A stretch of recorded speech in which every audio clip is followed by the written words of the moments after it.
Le nom de son père est gravé sur le mémorial, tout comme celui des 28 autres victimes de la tempête Xynthia. Ça fait quand même beaucoup de noms, beaucoup de personnes, trop d'enfants. Et beaucoup de questions restées sans réponse. Depuis plus de 4 ans et demi, Gisèle Arnaud cherche à comprendre et à lever le voile sur cette terrible nuit du 27 au 28 février 2010. Pourquoi on ne nous a pas prévenus pourquoi personne n'est passé pour nous dire ce qui allait se passer?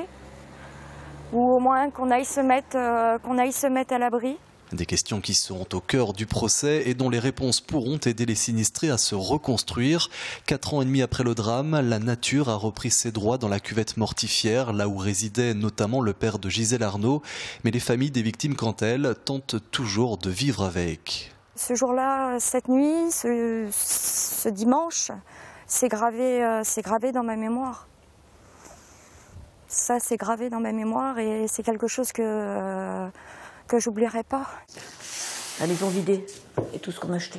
Pour Elisabeth Tabary, également, les souvenirs sont encore douloureux.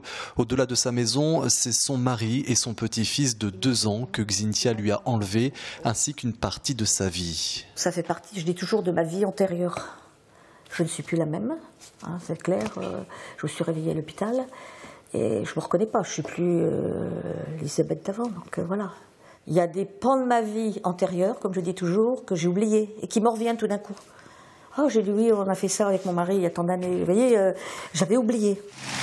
Mais oublier Xynthia est impossible, c'est d'ailleurs l'autre enjeu de ce procès, raviver la mémoire et la conscience du risque. Ce procès doit servir d'exemple.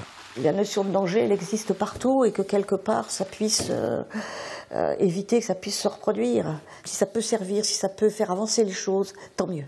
Procès attendu donc par les sinistrés constitués partie civile, même si tous ont conscience de l'épreuve que va représenter cette nouvelle étape. Pendant plus d'1 mois, ils vont revivre la tempête Xynthia.